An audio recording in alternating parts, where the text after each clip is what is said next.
இருவரும் சேர்ந்து ஆட்சி அமைக்க முயற்சி செய்தார்கள். அதுக்கு முழு அளவில் அவங்களுக்கு டெல்லியின் ஆதரவு இருந்துச்சு. ஸோ அதனால தான் வந்து இன்றைக்கி ஒவ்வொரு விஷயமும் ஒவ்வொருத்தரும் இன்றைக்கி கூட்டணி கட்சியிலேருந்து வெளியே வரும் வேலைகளை செஞ்சு கொண்டு இருக்காங்க. தீய சக்தின்னு திமுக சொன்னாங்களோ அதே தீய சக்தியோடு இன்றைக்கி கூட்டணி சேர இவங்க ரெண்டு பேரும் இவங்கெல்லாம் தயாராக இருக்காங்கன்றப்போ எப்படி அங்கே இருக்கிற எம்எல்ஏக்கள் அங்கே இருக்கிற மூத்த நிர்வாகிகள் தயாராக இருப்பாங்க. எங்களுடைய தலைவர் சொன்னார் இந்த மாதிரி போட்டி வந்து டிவி கேக்கும் திமுக தான். இன்றைக்கி வந்து இப்போ இவர்கள் செஞ்ச கூத்தில் பார்த்தீங்கன்னா இன்றைக்கி போட்டி வந்து டிவி கேக்கும் மொத்த தீய சக்தியும் மொத்த உருவமாக எல்லா கட்சியும் ஒன்று சேர்ந்து நிற்கிறாங்க. முதல் முறையாக தமிழகத்தில் கூட்டணி ஆட்சி, இனிமேலும் கண்டிப்பாக தமிழகத்தில் கூட்டணி ஆட்சி தான் இருக்கும். அதில் எந்த மாற்று கருத்தும் இல்லை. ஆனால் இவர்கள் ராஜினாமா செய்வதற்கான காரணம் தெளிவாக நாங்கள் முன்னாடி சொல்லிட்டு இருக்கோம். திரு எடப்பாடி அவர்களும் திரு ஸ்டாலின் அவர்களும் சேர்ந்து ஆட்சி அமைக்க முயற்சி செய்தால் யார் ஒத்துப்பாங்கன்னு கேட்குறோம்.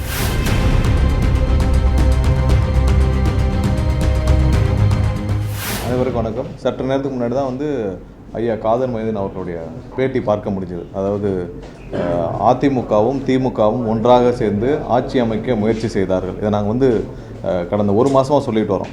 இவங்க என்ன செஞ்சாங்க, ரெண்டு பேரும் சூழ்ச்சியாக என்ன செஞ்சாங்க, இதை பின்னாடிருந்து திட்டமிட்டு வகுத்தது யார்? பாரதிய ஜனதா கட்சி பின்னாடிருந்து திட்டமிட்டு அதிமுகவும் பாரதிய ஜனதா கட்சி மற்றும் திமுக மூன்று பேரும் சேர்ந்து ஆட்சி அமைக்க மறைமுகமாக பாரதிய ஜனதா பின்னாடி இருந்து அதை ஆப்ரேட் பண்ணுறாங்க நான் சொன்னோம். அதுதான் இன்றைக்கி வந்து ஐயா காதர் மைதீன் அவர்கள் வந்து வெளிப்படையாக இன்றைக்கி ஒரு பேட்டியில் சொல்லியிருக்காரு. அதை சில நிமிடங்கள் பார்க்க முடிஞ்சுது. இந்த சூழ்ச்சியின் காரணமாக எப்படி வந்து திரு எடப்பாடி அவர்களும் திரு ஸ்டாலின் அவர்களும் அவங்களுடைய குடும்பங்களை காப்பாற்றிக் கொள்வதற்காக ரெண்டு பேரும் சேர்ந்து ஆட்சி அமைக்க பாரதிய ஜனதா கட்சியோட முழு ஆதரவுடன் ஆட்சி அமைக்க முயற்சி செய்தார்களோ அதனால தான் வந்து அவங்க கூட்டணி கட்சியிலேருந்து அவ்வளோ பேர் இன்றைக்கி வந்து வெளியே வந்ததுக்கான முக்கிய காரணம். இதான் நாங்கள் ஒரு மாதம் சொல்லிட்டு வரோம். இன்றைக்கி அதற்கான உண்மையை கொஞ்சம் கொஞ்சமாக வெளியே வர துவங்கி இருக்குது. ஏன்னா இது அவங்க முழு வீச்சில் அந்த முயற்சியை எடுத்தார்கள். எனக்கு கவுண்டிங் முடிஞ்ச அடுத்த நாளிலிருந்து இவர்கள் எல்லாம் எப்படியாவது தமிழக வெற்றி கழகம் வரக்கூடாது, எங்களுடைய தலைவர் அண்ணன் விஜய் அவர்கள் முதலமைச்சர் ஆகக்கூடாதுன்ற ஒரே ஒரு குறிக்கோளை மட்டும் வச்சுக்கொண்டு முழுமையாக அவங்க வந்து இருவரும் சேர்ந்து ஆட்சி அமைக்க முயற்சி செய்தார்கள். அதுக்கு முழு அளவில் அவங்களுக்கு டெல்லியின் ஆதரவு இருந்துச்சு. ஸோ அதனால தான் வந்து இன்றைக்கி ஒவ்வொரு விஷயமும் ஒவ்வொருத்தரும் இன்றைக்கி கூட்டணி கட்சியிலேருந்து வெளியே வரும் வேலைகளை செஞ்சு கொண்டு இருக்காங்க. முன்னாடி இருந்து அவங்களுடைய கூட்டணியிலேருந்து வந்த எல்லாரும் வெளிவந்ததுக்கான முக்கிய காரணம் ஒரே ஒரு காரணம் தான். இவ்வளோ பேர் ராஜினாமா செய்கிறதுக்கும் காரணம் தான். ஏன்னா எப்படி வந்து புரட்சித் தலைவர் அம்மா அவர்களும் புரட்சித் தலைவர் அவர்களும் தீய சக்தின்னு திமுக சொன்னாங்களோ அதே தீய சக்தியோடு இன்றைக்கி கூட்டணி சேர இவங்க ரெண்டு பேரும் இவங்கெல்லாம் தயாராக இருக்காங்கன்றப்போ எப்படி அங்கே இருக்கிற எம்எல்ஏக்கள் அங்கே இருக்கிற மூத்த நிர்வாகிகள் தயாராக இருப்பாங்க. ஸோ இதுதான் முக்கிய காரணம். அவங்க வந்து இன்றைக்கி வந்து ஒரு தீய சக்தின்னு சொன்ன திமுகவோடு கூட்டணி சேர்ந்து ஆட்சி அமைக்க திரு எடப்பாடி அவர்கள் முயற்சி செஞ்சால் எப்படி அங்கே இருக்கிற மூத்த நிர்வாகிகள் அம்மாவோட பயணித்தவங்க புரட்சித் தலைவர் எம்ஜிஆரோட பயணித்தவங்களாம் எப்படி அவங்க வந்து அந்த கட்சியில் தொடருவாங்க. ஸோ அதான் முக்கிய காரணம் அவங்களாம் ராஜினாமா செய்வதற்கு. இன்றைக்கி வந்து முன்னாடி எங்களுடைய தலைவர் சொன்னார் இந்த மாதிரி போட்டி வந்து டிவி கேக்கும் திமுக தான். இன்றைக்கி வந்து இப்போ இவர்கள் செஞ்ச கூத்தில் பார்த்திங்கன்னா இன்றைக்கி போட்டி வந்து டிவி கேக்கும் மொத்த தீய சக்தியும் மொத்த உருவமாக எல்லா கட்சியும் ஒன்று சேர்ந்து நிற்கிறாங்க. ஸோ இன்னும் நாங்கள் போன வாரம் நாங்கள் திரும்பவும் சொன்னோம், இன்னும் அந்த முயற்சியை செய்து கொண்டு தான் இருக்கிறார்.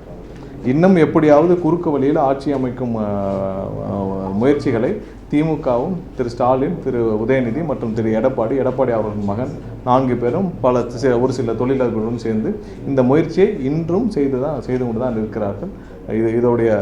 இதுதான் இன்றைக்கி காரணத்தை சொல்லியிருக்கிறார். பட் இதெல்லாம் எல்லாருக்கும் தெரிஞ்ச விஷயம், இன்டர்னல் எல்லாருக்கும் தெரிஞ்ச விஷயம் தான். இவர்கள் தீவிரமாக முயற்சி செய்தார்கள். பட் மக்கள் கொடுத்த தீர்ப்புக்கு எதிராக மற்ற கட்சியினர் மற்ற கட்சி அவங்களுடைய கூட்டணி கட்சியினரே தயாராக இல்லை. அதனால இந்த கூட்டணி எங்களுடன் வந்து சேர்ந்து இன்றைக்கி ஆட்சி அமைக்க ஒன்றாக இருந்தால். ஆனால் ஒன்று மட்டும் உறுதி, இவர்கள் செய்த ஒரு விஷயத்தால் இனிமேல் தமிழகத்தில் என்றைக்குமே கூட்டணி ஆட்சி தான் என்பது உறுதியாக இருக்கிறது. ஸோ இந்த விஷயம் வெளியே வந்திருக்கிறது. கண்டிப்பாக தமிழக மக்களும் இதை நன்றாக புரிந்து கொண்டு தெரிந்து கொள்ள வேண்டும். நாளைக்கு நடக்கக்கூடிய கூட்டத்தில் கம்யூனிஸ்ட் கட்சிகள் விடுதலை சிறுத்தைகள் எல்லாரும் கலந்துக்கிறாங்க. எல்லாருக்கும் முறையாக அழைப்பு விடுக்க உட்பட்டு வருகிறது. மொத்த எல்லாருக்கும் அவங்களுடைய அப்ரூவலோட நாங்கள் சொல்லுவோம்.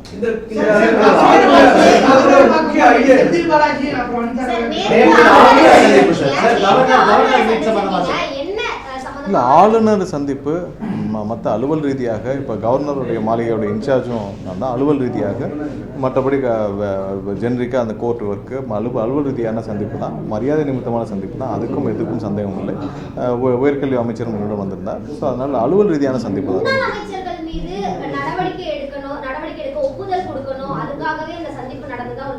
இல்லை அதை நாங்கள் நேரடியாக அழுத்தம்லாம் கொடுக்க வேண்டாம். ஃபைல் போயிருக்கு, முடிவெடுக்க வேண்டியது அவருக்கு தெரியாதான் ஃபைல் அங்கே இருக்குது, முடிவெடுக்க வேண்டியது அவருடைய வேலை. அதில் நேரடியாக போய் அழுத்தமோ இல்லை நேரடியாக பேச வேண்டிய அவசியம் இல்லை. இதெல்லாம் நார்மல் ப்ரொசீஜர்ஸ். முடிவெடுக்காமல் இருப்பதற்கு என்ன காரணம்னு அவர் தான் விளக்கணும். ஸோ அதை போய் கேட்கக்கூடிய உரிமை எங்களுக்கு இல்லை. ஸோ அவங்க இல்லை அது பொதுவான மரியாதை நிறுத்தமான சந்திப்பு. ஏன்னா கவர்னர் மாளிகையுடைய விஷயங்கள் இப்போ அடுத்து அசம்பிளி சம்மந்தப்பட்ட விஷயங்கள். ஸோ அது அந்த மாதிரியான விஷயங்கள் பொதுவான விஷயங்கள் இல்லை. அது சம்மந்தப்பட்ட விவரங்கள் விரைவாக அனைவரும் சேர்ந்து முடிவெடுத்து வெளியிடுவாங்க. வேற ஏதாவது கேள்வி? இல்லை, திமுகவுடைய போராட்டம் அதான் இன்றைக்கி தெரிஞ்சிருச்சு. அவங்க எல்லாம் யாருடைய சொல்லுக்கிணங்க யார் சொல்லி இவங்கெல்லாம் ஆப்ரேட் ஆகிறாங்கன்னு சொல்லிட்டு இன்னமும் நான் தான் திரும்ப சொல்கிறேன், திமுகவும் அதிமுகவும் சேர்ந்து இப்போவும் அந்த முயற்சியை எப்படியாவது ஆட்சி அமைக்கின்ற முயற்சியை இப்போவும் செஞ்சுட்டு வராங்கன்றதான் எங்களுக்கு வந்த தகவல். அவங்க எல்லா இடத்துலையும் இப்போ பேசிகிட்டு இருக்காங்க.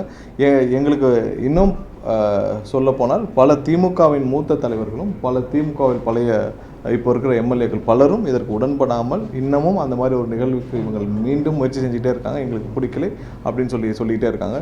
இன்னும் எத்தனை பேர் இந்த மாதிரி திமுகவிலிருந்தும் வெளியேறாலும்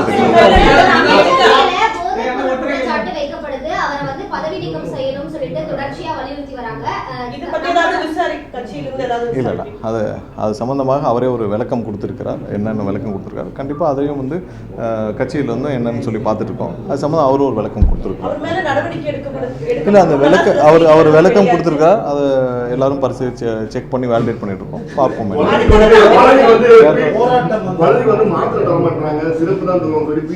இல்லை அது விமர்சனங்கள் எப்படி வேணாலும் வரலாம். பட் அவர் கொடுத்த விளக்கம், பட் அதையும் வந்து வேலிடேட் பண்ணிட்டு இருக்காங்க. வேலிடேட் பண்ணி என்னன்னு சொல்லிட்டு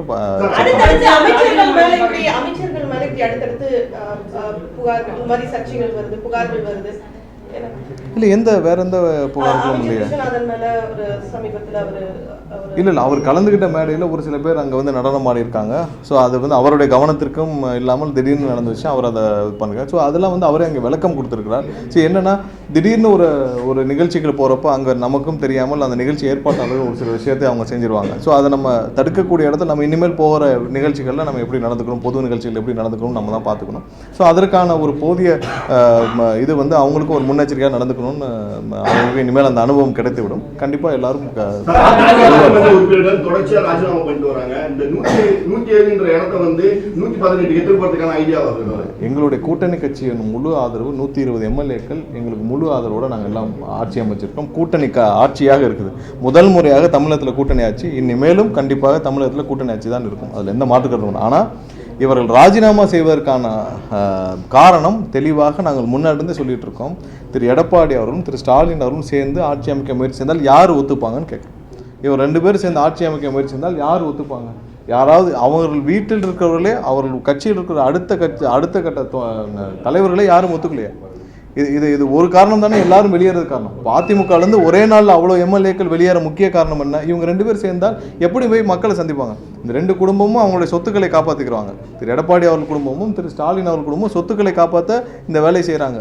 ஸோ அவங்களுடைய சொத்துக்களை காப்பாற்றுவாங்க. பட் அடுத்த கட்டத்தில் இவங்கெல்லாம் மற்ற மாவட்டத்தில் இருக்கவங்களாம் போய் மக்களை சந்திக்கணும்ல. இவர்கள் 2 பேர் வீட்டை விட்டு வெளியே வர போகிறதில்ல. அவருடைய இருப்பிடமே வேறு. பட் மற்ற மாவட்டம் அளவிற்குள்ள மற்ற எம்எல்ஏக்கள் மற்ற மாவட்ட செயலர்கள் எல்லாம் போய் மக்களை சந்திக்கும்ல. என்னங்க இப்படி போய் ஆட்சி அமைச்சிருக்கீங்களே, கொஞ்சம் கூட உங்களுக்கு இதாக இல்லையான்னு கேட்பாங்கல்ல 4 பேர். ஸோ அவங்க தானே மக்களை சந்திக்க போகிறாங்க. அதை மக்களை சந்திக்க முடியாமல் தான் இன்றைக்கி எல்லாரும் வெளியேறினால தவிர்த்து எங்களுக்கான நம்பர்ஸு 120 கண்டிப்பாக கூட்டணி கட்சியோட ரொம்ப தெளிவாக இருக்குது. ஸோ அவர்கள் வெளியேறதுக்கான காரணம் இவர்கள் 2 பேரும் இன்னும் அந்த முயற்சியை தொடர்றதுனால தான். இல்லை அது அவங்களுடைய முடிவு. ஏன்னா இன்னைக்கு தமிழகத்தில் எந்த கட்சி எதை நோக்கி அரசியல் போயிட்டு இருக்கு, தமிழக மக்கள் எதை நோக்கி போயிட்டு இருக்காங்கன்னு அதனால அவர்களும் எங்கே வந்து சேரணுன்றது அவங்களுடைய தனிப்பட்ட முடிவு. அதை பற்றி நாங்கள் கமெண்ட் பண்ணுறதில்ல. ஆனால் அவர்கள் ரிசைன் பண்ணுறதுக்கோ இல்லை அவங்க கூட்டணியிலேருந்து மற்ற கட்சிகள் வெளியேறினதுக்கோ இன்னைக்கு அவர்கள் வந்து செய்யும் முயற்சிக்கோ இன்னைக்கு வந்து ஐயா காதர் மதியன் அவர்கள் சொல்லியிருக்கிற ஒரு பதில் வந்து எல்லாரும் ஒட்டுமொத்த தமிழக மக்களும் இது புரிந்து கொள்ள வேண்டும்.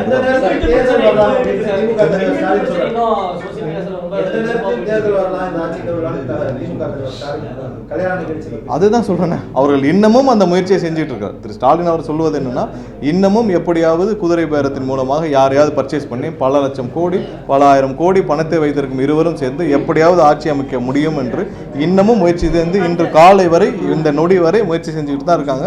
அவர்களால் வேறு வழியே இல்லை. அவருடைய சொத்துக்களை காப்பாற்ற அவர்கள் மேலே இருக்கிற பல வழக்குகள் வரும் என்ற பயத்தால் அவர்கள் வந்து எப்படியாவது அவருடைய சொத்துக்களை காப்பாற்றுவதற்காக இந்த ஆட்சி அமைக்கணும்னு சொல்லி ஒவ்வொரு நாளும் இந்த நொடி வரை முயற்சி செஞ்சுட்டு தான் இருக்காங்க. பொதுச்செயலாளர் வைகோ பேசும்பொழுது மிக முக்கியமாக அந்த 2 எம்எல்ஏக்கள் ராஜினாமா செய்தால் முதலமைச்சரை பிரச்சாரம் செய்வார் என்ற மாதிரி பேசின அந்த காணொலியில் தொடர்ச்சியாக அதாவது என்ன சம்பந்தம் எல்லாருக்கும் இப்ப சொல்ல முடியாத ஒரு விஷயத்தை ஐயா காதர் மேனன் அவர்ல வந்து சொல்லியிருக்காங்க. ஏன்னா இதான் திரு ஸ்டாலின் திரு ஸ்டாலின் அவர்களே எனக்கு ஃபோன் பண்ணி நாங்க வந்து எடப்பாடியை முதலமைச்சர் ஆகணும்னு கேட்டிருக்கிறார். அப்ப இது யாராவது எதிர்பார்த்தீங்களா? இதுதான் நடந்து அதே இல்ல என்னன்னா ஐயா வைகோ அவர்கள் மூத்தவர். ஐயா வைகோ அவர்கள் ரொம்ப மூத்தவர். அவர் வந்து என்னைக்கும் பதவிக்காக ஆசைப்பட்டதில்லை. அவருக்கு அமைச்சர் பதவி கிடைச்சப்ப கூட அவர் பதவிக்கு ஆசைப்பட்டதில்லை.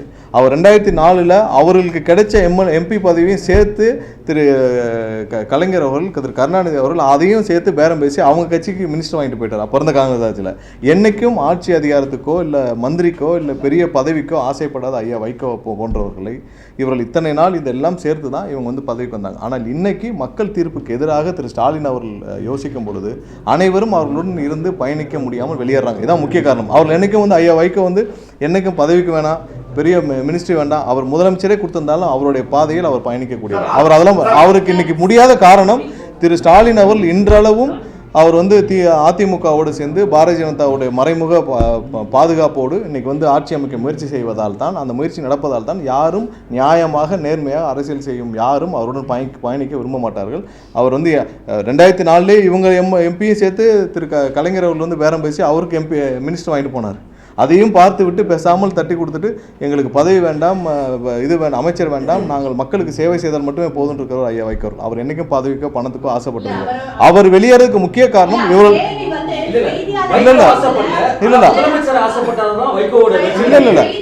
அவருடைய மக்களுடைய தீர்ப்புக்கு ஆதரவாக மக்கள் என்ன நினைக்கிறாங்க, மக்கள் இன்னைக்கு யாருக்கு ஆதரவாக இருக்காங்க, அதனுடன் சேர்ந்து மக்களுடன் சேர்ந்து பயணிப்பதற்கு அனைவருக்கும் விருப்பமாக இருக்குது.